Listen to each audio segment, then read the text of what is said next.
Hey guys, how's it going? This is William. Yeah, I know it's been quite a while since my last review, but here we are again with another Kamen Rider review. And today you're looking at the SHfiguart Kamen Rider Kabuto. I've gotten this off AmiAmi.com, and it cost me around $60, I believe. That was shipping and all that text included. I think the shipping time or turnaround period was around 2.5 weeks. So it took quite a while for this parcel to arrive, but I'm very pleased to see the figure in action itself. It looks very nice, and I can't wait to get started with the review. So as you can see, I already taken the figure out of its box, but I'm just going to quickly show you some of the accessories it comes with first before I go into more of the intrinsics of the figure.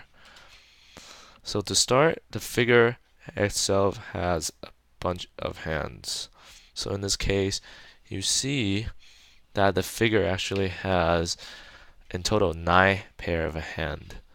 So I'm gonna try to show that to you as close as I can. So there we go. Focus really well. So there's 9 pair of hands, and you can see the first one to my left here, this one here, is the fisted hand, and it's got the little trigger hand for if you have the axe blaster. It's also got the pawn hand, and then finally it's got the fisted hand over here. So I'm going to flip it around so you guys can see the inner details. So I noticed what's different from this revision compared to the older SHfiguart revision is the fact that it has a lot more added detail into it. For example, the glove actually sported a little bit of red, which I wasn't aware of, even though when I watched the series. So that was pretty special. And that's pretty much it. So you got 9 hands, and these are actually quite flimsy. I don't know why Bandai decided to put these on. They are a hard to put back on because the peg move around too much. Yeah, and C, like it just falls apart very easily. So I would prefer if they stick with something like Figma. Figma had those plug-in holes for these extra hands, and those will probably fit better than these. Maybe because they're patented, that's why they but how to do it this way. But either way, I think this is very terrible and it's hard to put stuff on. Okay, so that's that.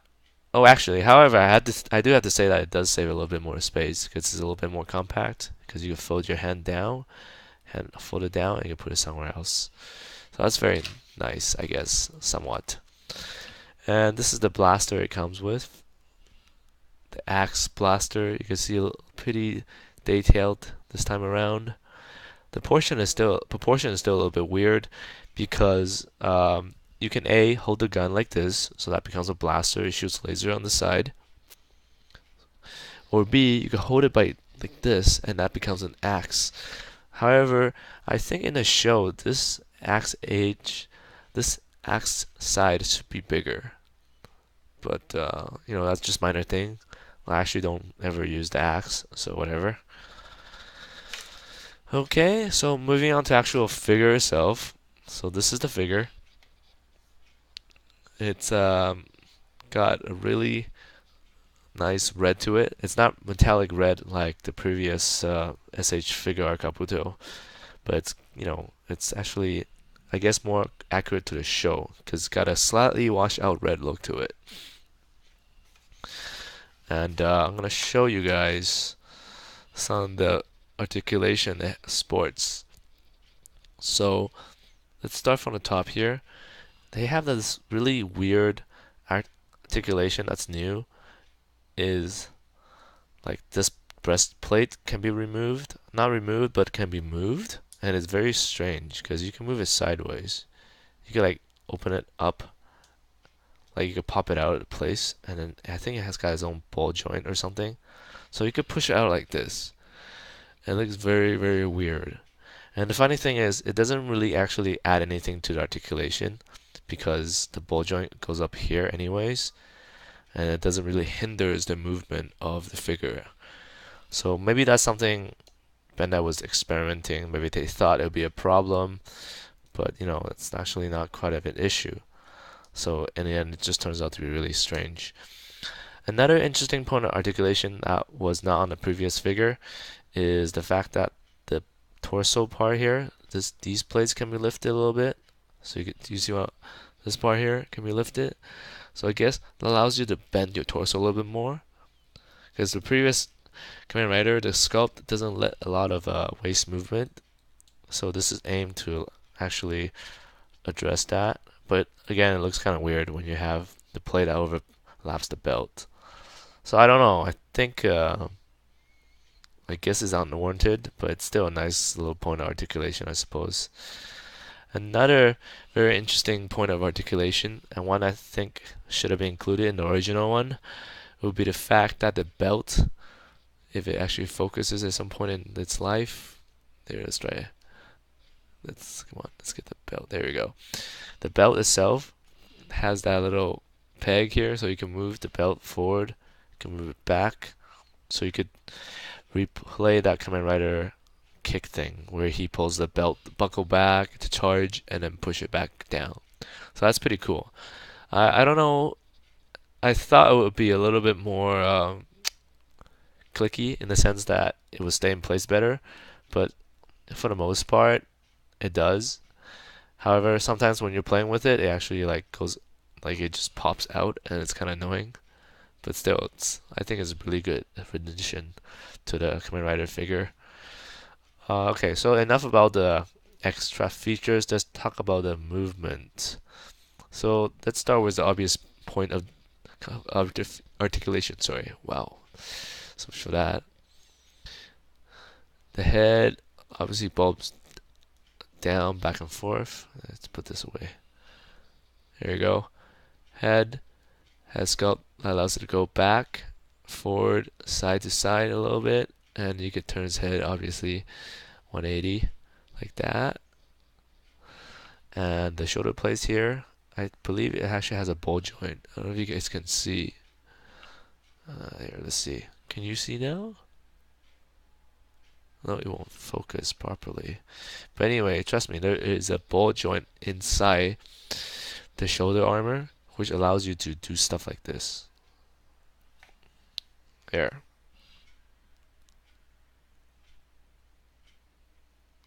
So you could actually move the shoulder armor pretty easily up and down. And also the hands, like any SHfiguart, has the double joint thingy going on. And you can also move the hand, it has a little pivot rotation, so you can move it. You can move it down like that. That's pretty cool.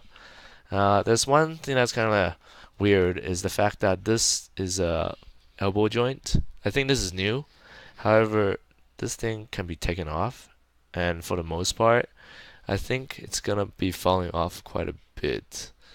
Oh crap, I can't get it to focus. Here. Come on, focus. Okay, it won't focus. But anyways, there is a little peg here that pegs into the shoulder, or not in the shoulder, but in the joints for the double elbow, and it falls off from time to time. So that's something you want to watch out for when you're playing with the figure. For the time being, I'll just leave it off. It doesn't really do anything. It just add to the authentics of the figure. So moving on to the hand, you can obviously move the hands side by side.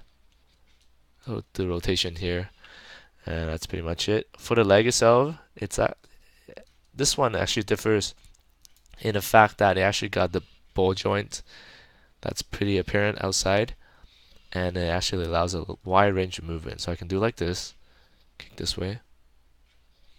I can turn it so it tastes that way, and I can actually turn it a little bit more so I can do like really random poses if he wants to kick his own heel like that. So that's pretty cool. As for the leg, the bending is once again double jointed, so it's pretty good joint. A leg here, it's held by a peg, and it allows for ankle movement like so. So you can twist it side to side. You can also move it, pivot forward, pivot back, but you can't actually pivot side to side unless you are playing with the blow ball joint on the bottom. So it goes like this. And it turns around like that. And the toe can be done like that, so it does kick upward. And the shoes detail is actually pretty nice. So here you go, close up of Kamen Rider Kabuto's shoes.